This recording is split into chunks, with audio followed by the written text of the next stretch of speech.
Hello all, myself Dr. Shanti Verma. In today's lecture, I am going to discuss building an e-commerce website for the subject e-commerce. Let's first discuss the learning objectives of this session. At the end of this session, you are able to understand the various process that should be followed in building an e-commerce website. Now let's discuss the pieces of the building e-commerce website puzzle.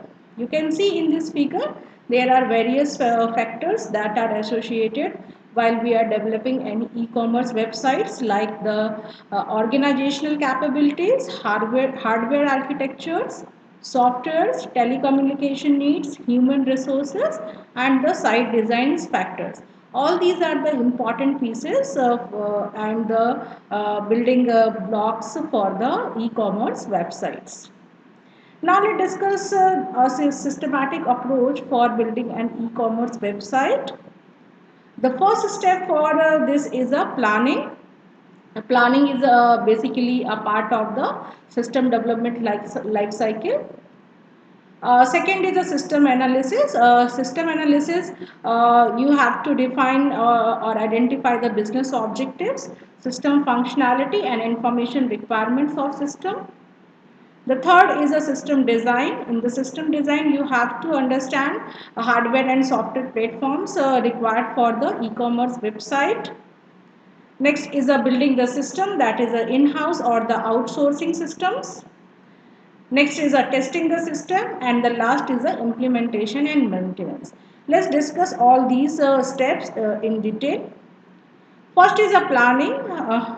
Basically, the planning is a methodology for understanding the business objectives of any system and designing an appropriate solution. We can use planning in our daily life. If for performing any simple step or performing any simple work, you have to do a perfect planning. If you do a perfect planning, then there is a chances that you reach to your goal. Otherwise it might be possible that there is a problem to you in the reaching your goal. The next step is a system analysis. Basically, system analysis covers the business objectives, system functionalities, and the information requirement. Business objectives are the list of the capabilities you want your site to have. So, the different functionality or the capabilities that you want in your websites are your business objectives. Next is a system functionality. Basically, a list of types of information system capabilities you need to achieve your business objectives. So, to achieving the business objectives, you have to introduce some system functionality in your e-commerce website. The last is the information requirement. Basically, the information elements that the system must produce in order to achieve the business objectives. So, to perform the system functionality, we need some information, and these information requirements are needed to achieve the business objectives. In this table, you can see the different types of business objectives, system functionality, and the information requirements for a typical e-commerce website. For example, you can see that the first objective is a display good, and for that the system functionality is a digital catalog requirement, and the information requirement is a dynamic text and the graphic catalog. Similarly, to execute a transaction, you require a system functionality, that is a shopping cart or a payment system, and the information for that is a secure credit card and the clearing or a multiple payment options. Similarly, if I talk about business objective, that is understand the marketing effectiveness, then the system functionality is a site tracking and the reporting system, and for that the information requirements are the number of unique visitors, the page visited, product purchased, and the marketing campaign. Now let's discuss the system design. Basically, the system design specification is a description of the main components in a system. Main components mean the main functionality you want to introduce in your system and their relationship between each other. The logical design of a system covers the flow of information at your e-commerce website. Flow of information means the information that you have to pass from one page to another page in your e-commerce website. In logical design, it also deals with the processing function that must be performed. It might be possible the processing function is adding product and calculating the price of a product. It also deals with a database that will be used, some security and the emergency procedures. Backup procedures is also a part of the logical designs. These backup procedures are basically for the database and the controls that will be used in the system. Basically, the physical design translates the logical design into a physical components. Now let's discuss the building the site. Here there is a one term that is outsourcing. Then what is the outsourcing? So if you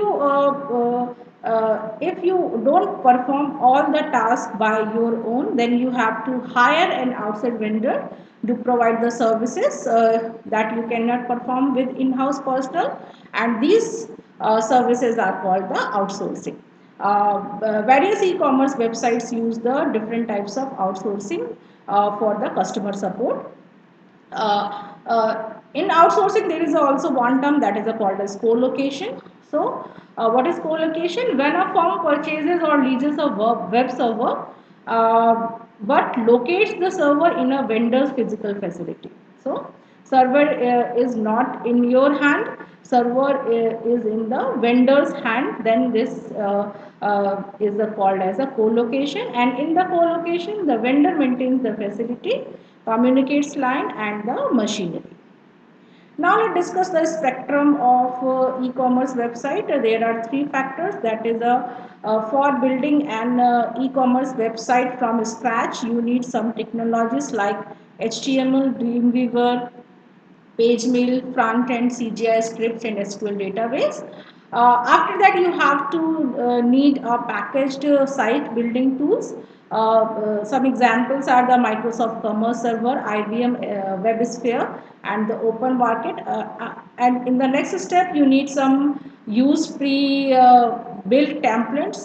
Some examples are the Biggest Step and the Yahoo Stories. Now let's discuss the testing. There are various types of testing. Here I discuss the three types of testing. Unit testing, system testing, acceptance testing. Unit testing involves testing the site program modules one at a time. So you have to first divide your site or your system into a module, and at a one time you test one module, that is a unit testing. The system testing involves testing the site as a whole in a new way, and the typical user will be using the site.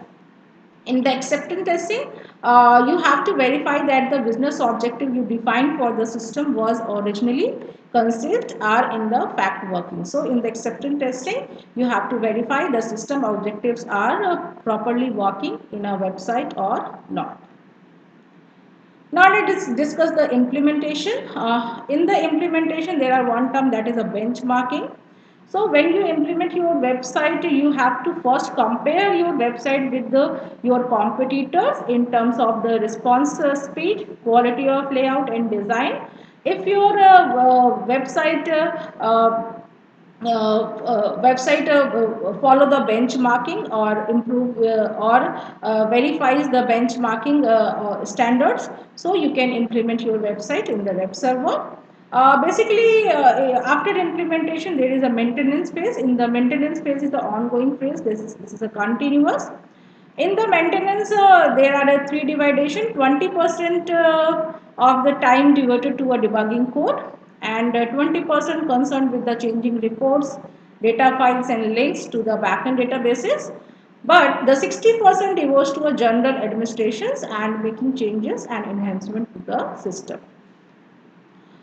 In this lecture, I discuss some basic parts of building e-commerce website. I give you one question as assignment. Explain steps of systematic approach for e-commerce website developments. For more learning, you can refer these references. Thank you.